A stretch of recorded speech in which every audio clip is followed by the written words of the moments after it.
What is going on, guys? Triple All Gaming with my review of Strike the Blood episode 7. And this episode, it was pretty interesting. So it starts off with Akatsuki, or Kojo's power still going out of control because he was hurt. And then we have Asagi that is now seeing the power for the very first time.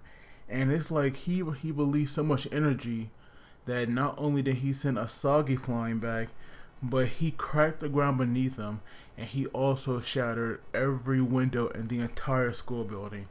Now that right there was pretty cool, and I was wondering if another familiar was going to come out, because this time his aura, it was different than the last one that we saw. So of course, he had to be like somebody had to put a stop to him, and luckily it was Yukina. She had came there with some new kind of attack, because I definitely think it was our first time seeing her use this spell, and it either calmed his powers or it nullified them. And if it nullified them, then that right there is pretty awesome, and it got to show you how powerful she can be. So because of his power, had went so out of control, Makodi, who was spying on him with some kind of device, he got a large amount of feedback, and we just see that it hurt his ears a lot actually. So now that Yukina has come there, she is now scalding Kojo and her friend. I believe her name was Ren or something. She's scalding them, and she take Asagi to the nerf office with Nagisa, who we know is Akatsuki's sister. So once they're there, they have that little girl Ashrete. She can examine. I'm guessing she probably scanned Asagi, and of course she's not that hurt. It's just best for her to rest. But then we see these men are storming the school, and of course Ashrede actually picks up on them. But not only are they not men, but they're actually demons.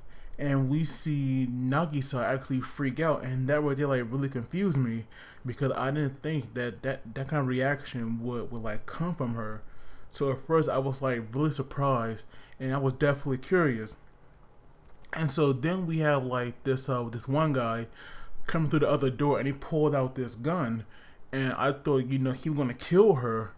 But when Yukina actually ran toward her and she got shot, I'm not gonna lie to you guys, I was a little worried. But it seemed that he only shot her with a tranquilizer. So then all these demons, and then the leader of these demons, who was Christopher Gardos, who's actually human, he actually came there. And I thought that he was related to Asagi, but it seems that he only had that picture of her was because that she was the one that he wanted. So he needed to make sure what she looked like, I guess. So now he has kidnapped all three girls, and he even shot Ashrede. And at first I thought that her life wasn't going to be in danger, because technically she has a demon inside of her, so she should be fine. So I definitely was expecting him. I was expecting her to become close to dying. But it seemed from what Kojo said, that might have been the case, because if Ren, I believe her name was Ren, or no, I believe her name was Sayaka, whatever her name is. You all know who she is. She is Yukina Stalker's friend. She actually saved her life with some acupuncture, it seems. And this character, even though I kind of like her, at the same time it also annoys me with how obsessed she is with Yukina. Sometimes it should become a little too much. And she even had a picture of them as kids on her phone. Even though that right there might not be creepy, she just make it kind of annoying. So Christopher Gardos, he actually had one of the pages that activates Nalakuvera, and he did activate it because I'm guessing that Asagi, when she deciphered it, they got the command for it. So now it's going crazy out there on some kind of pier, and to convince her to decipher the controls of it, he was saying that because they can't control it, even though they activated it, it's hard for it to to now go after family and friends, and that right there is how they got to her.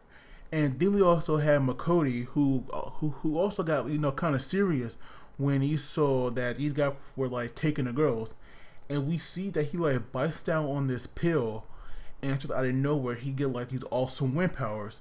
I definitely like that. And then went to like a full bottle of the pills.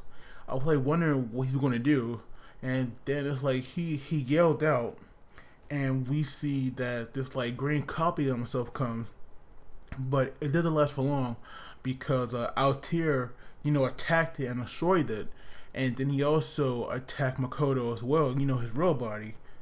And so I was like worried about Makoto because I thought that this guy might actually actually kill him, because Voltaire is definitely not a good guy at all. So I was a little worried about that. So now that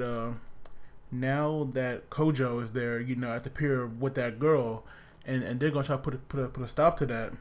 We also have Natsuki, that Witch of the Void. She's there as well, and they were like trying to put a stop to the weapon, but of course it's hard. And then we learned that Yukina already knew that Voltaire was like working with these guys, because she recognized the butler as being one of Christoph Gardo's men. And that right there, I even failed to realize. So I'm glad they're like pointing that out. And Voltaire even lost his boat, even though I'm pretty sure he could have took it back if he wanted to. So that right there was like probably a lie as well. And so we learned that Nagisa, she was actually in an accident that involved demons, like 4 years ago, and that is why she's so scared of them. And apparently, her condition was so bad that she said, well, the doctor said that she was never gonna wake up again. And so then we see that she actually did get up, in modern day, but she wasn't herself. So I'm thinking that it's possible that maybe that girl that Kojo had killed, or that we saw that had granted his wish, what if she possessed his sister and she's now living inside her? Because that right there would make sense, because so far who else could it be unless somebody possessing her that we have no idea who it is so far. Or maybe it was even Natsuki could have temporarily took over Nagisa's body to tell Asagi and Yukina a message. So, but I'm leaning toward more that a demon is living inside her or something, because that right there would like be pretty interesting, and it would be a nice twist. So now Yukina and Asagi, they have this plan on how to deal with this weapon, because Voltaire is bored apparently and he wants to destroy it, but instead they can save this weapon and put it back to rest. So now Kojo had to get involved and don't destroy it, but he will fight it. And I am praying that he will get a new familiar, even though it won't listen to him. It'll still be pretty cool to see. And Voltaire actually did a pretty cool attack as well, where he fused his two snakes together. That right there was like pretty epic. So I definitely was digging this episode a lot, and I liked it a lot.